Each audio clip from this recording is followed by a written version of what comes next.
Okay, so things probably look a little different from normal. I'm slubbier than normal, and it's because we are on the road for a very specific reason today. So I am so thrilled to be co-hosting the Tarot Readathon again and to be representing Team Pentacles for a second year in a row.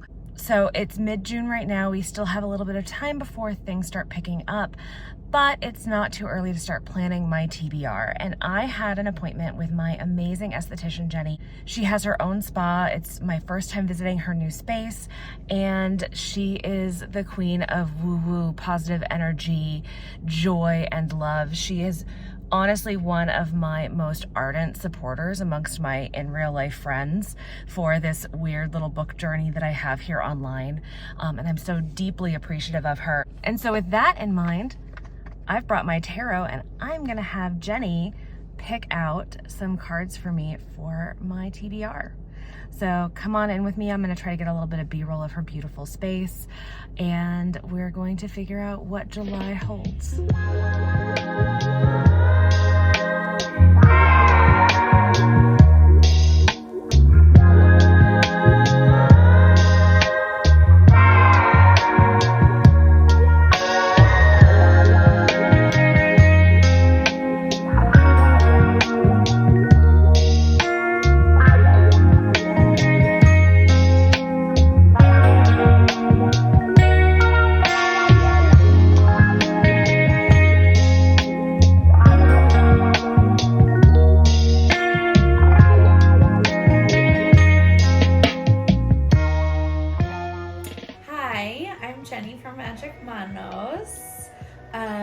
Today we're drawing from a cat tarot deck, which is really fun. So I think I'm gonna pull 4 cards. 4 feels good today. So let's see what we got. The Wheel of Fortune. Which is cute. It has like a little cat on a wheel. Oh, precious. Page of Wands. So cute. Okay. So my third card is, the 5 of Cups. Look at this cute cat, like licking its mouth. The 5 of Cups, so cute. And it has a calendar with the month of May, so that's interesting. Little detail to note. And last but not least, the Hanged Man. Look, it has like the little cat butt. That's hilarious. So those are the 4 that I drew.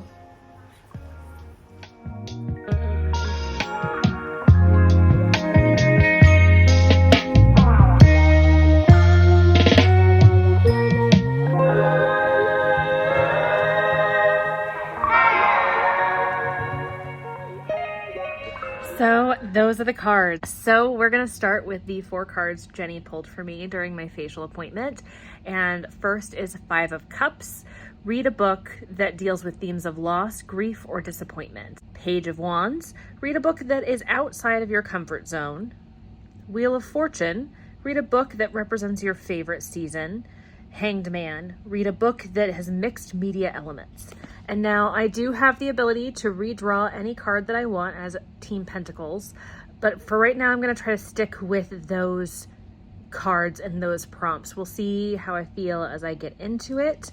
But I also let my friend Jenny pick a book for my TBR. She has been so amazingly, incredibly supportive. She is so kind. She has the kind of energy that makes you feel restored and cared for, and we have very different reading tastes, but she still watches every single one of my videos like an absolute queen that she does not have to do. So I let her pick, and I had a sneaking suspicion for what she was going to pick. And so she has picked the Page of Wands to read a book outside of my comfort zone. And for that prompt, she picked her favorite book of all time, which is Shantaram by Gregory David Roberts. I don't read a ton of historical fiction. I do read some historical fiction. It's just not a genre that I tend to gravitate towards. I do know that I cannot tell you if I have ever read a historical fiction that is over 900 pages. I love you, Jenny, because I'm going to be reading a 950-page historical fiction. But not tonight. I'm going to use that over the weekend and past the weekend. It's going to take me a little while, but I'm going to use that over the weekend to get some knitting work done, and I'm just not feeling the knitting audiobook vibe tonight. So tonight I'm going to get started with Five of Cups, which is the book about grief and loss, and I'm going to use Go Station to fulfill this prompt. I was supposed to read this back in June with my sci-fi buddy read group, which is Emily and Sam, but I had the worst reading slump in June, and I got nothing done. So I read one book that month, and it wasn't this one. But I loved S.A. Barnes's first sci-fi horror book. I think this is probably going to deal with some grief or loss, because that seems to be her MO. And I'm pretty sure it's going to fulfill this prompt, and if it doesn't, I still had to read it. So I'm going to get this ready to go, get a bevy, maybe a snack, and get into the reading sprints. See you next time. Like me, but that's okay. Oh my gosh. I mean, That's okay. now you have a backlog. I do. What just fell? Okay, some dust. I'm scared actually to do Tarot Readathon sprints because last year that rat came in my room. Remember the I rat. So now, like about every time, that. I'm like, no rats, because it came out of this little door. So I'm like, oh my please, god, I no forgot rats. about that. No rats this year. No rats. If y'all were here for the rat last year, I literally was shocked. Put Like, a rat emoji in the chat. I That was literally was like, crazy. because I saw some movement, but I was like, I don't know what that is. And then all of a sudden, it like ran close to me, and then I was like, hey, sorry guys, like I have to like stop my camera so I can get my dad because there's a rat in my room. It was so remember wild. that. I just like blocked that out. No, that was terrible. That was horrifying. I went to Rocky Horror just once because audience participation is one of my biggest fears. Yeah, and that's fair that. because Yeah. some casts get really rambunctious in your face for the sacrifice at the beginning too. So like if you're going to Rocky for the first time, don't tell the cast that it's your first time. We will embarrass you publicly and possibly borderline sexual harassment. It's Rocky Horror for you. Yeah, it's a lot. If you are not comfortable with participating, it's a lot. It's all cringe. Cringe all the way down.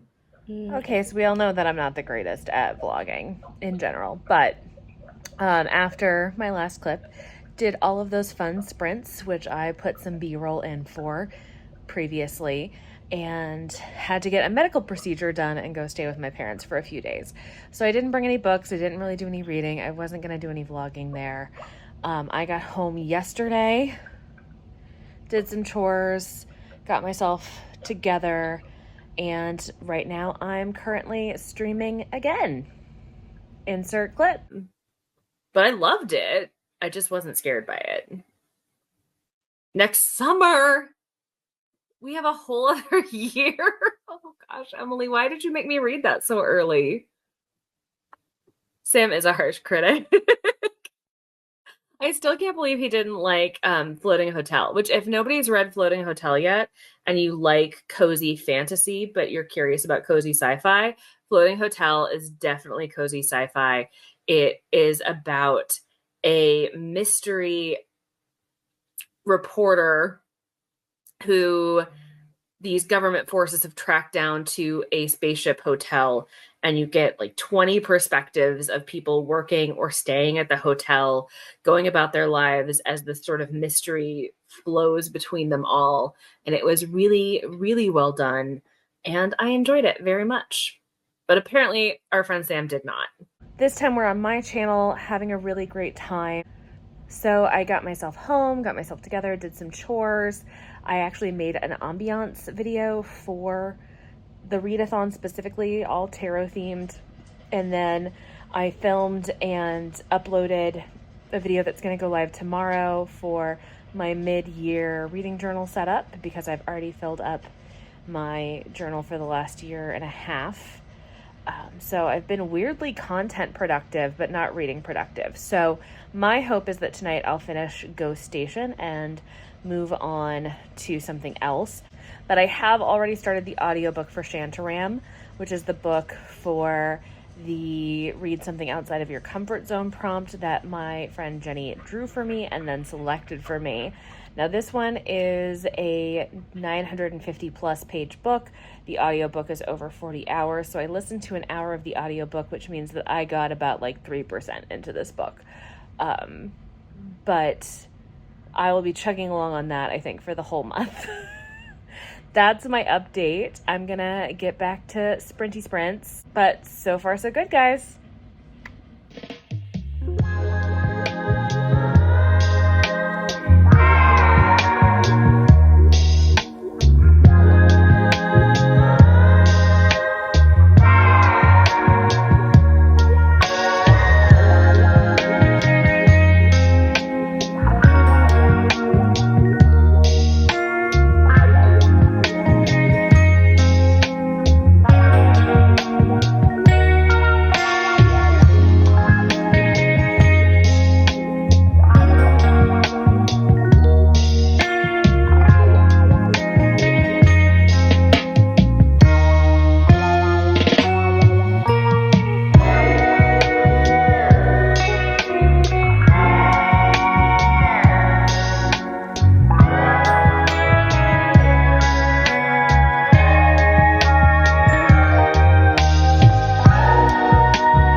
Okay, so last night I finished Ghost Station and I had a good time. I thought that the pacing was just the right amount of tease to really get my heart rate up. I really enjoy when they kind of edge you in a horror story and they make you think that the action's about to start, but it doesn't. I can see why that would frustrate some folks though, so fair warning. It is gorier than Dead Silence, and I liked it a lot, but there were some similar elements to Dead Silence that made me like it a little bit less. Pardon the paper rustling sounds because the kitten is playing with some tissue paper. But for example, both female protagonists have some horror or some tragedy that happened in their childhood that still affects them. Both have a crush on a man on the ship with them. So those similarities just kind of took me out of it a little bit, but still had a great time. So that was probably a 4-star for me. I know that this was a buddy read left over from June, and Sam did not enjoy it. So we'll see what Emily thinks. Emily did not enjoy Dead Silence though, so this might be one that only I enjoyed. We shall see. I still have 2 prompts that Jenny drew for me. The first of which is to read a book with mixed media elements, and I have a few options for this. First is Sphere by Michael Crichton. I've been on a Michael Crichton read and reread journey this year. It's really scratching an itch. He often has a lot of charts and graphs and images and computer readouts in his books, so I would expect that this one would be very similar. I've flipped through and I have seen a few charts. I did rewatch this movie and hated it. It was not because of the plot or the story. It was badly cast and badly edited. It felt unfinished. It was very weird. But I have Sphere. Hopefully the book is better than the movie. I remember enjoying the book, but I also remember enjoying the movie. So what do I know? And then Steph from Stephanie Bookish gifted me Lost World by Michael Crichton for my birthday. I know this one definitely has mixed media elements in it, and I have not read this since it came out. I have reread Jurassic Park in the last decade, so very interested in seeing how the story continues after certain characters get resurrected from the ending of that book. If you didn't know, book Jurassic Park is very different in terms of survival rates compared to the movies. Then I have XX by Rianne Hughes. This is one that was just an impulse buy at my local bookstore. This one is very much true, like mixed media chaos.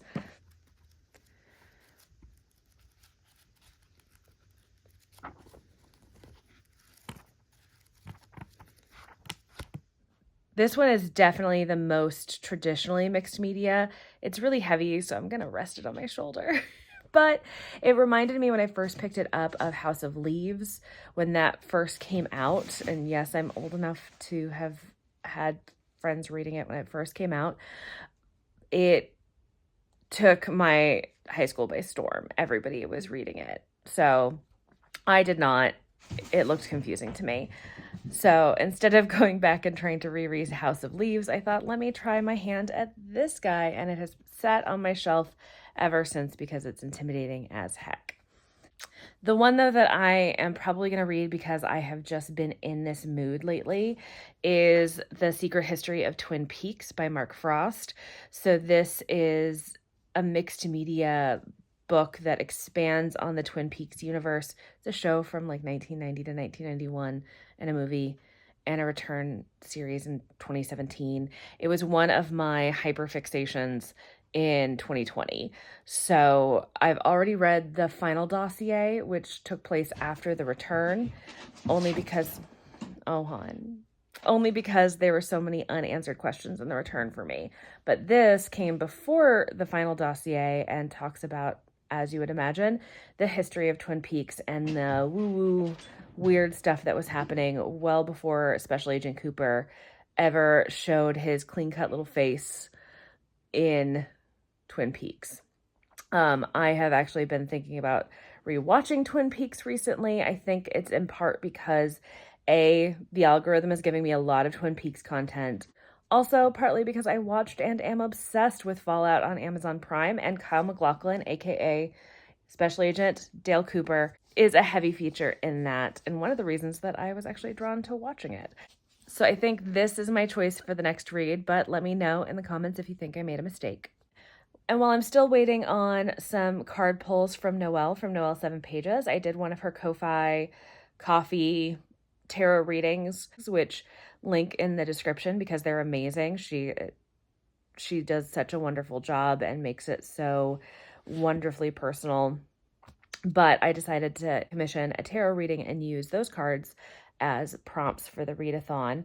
So I'm waiting on those, but that last card that Jenny pulled for me is to read a book that feels like or is set in your favorite season. So I am not a summer girly because I'm in South Texas. I am not a winter girly after living in Ohio for 3 years in lake effect snow. I prefer fall and spring, and I decided to lean on fall because I think I have more options there.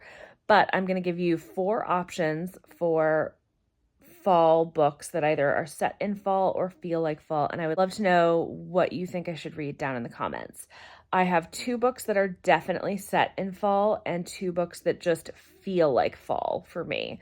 The first that is set in fall is The Only Good Indians by Stephen Graham Jones. Next, we have Raven Boys by Maggie Stiefvater.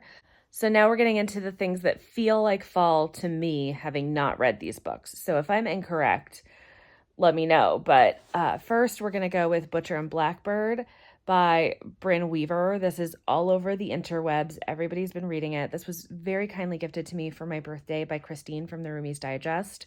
Then I have Lovecraft Country by Matt Ruff for the general Halloween-y vibes of dealing with the absolute racist piece of crap, H.P. Lovecraft, and his black cat, who we will not speak the name of. Hi, Ohan. This is giving fall vibes. And the next one gives me gothic vibes, which always give me fall vibes, and that's Lavender House by Lev A.C. Rosen. Lavender House I got as a blind date with a book during Galentine's Day. This is queer mystery, gothic vibes, set in the 1950s, I want to say. So those are my options. Let me know what you think. And that is week 1 pretty much wrapped.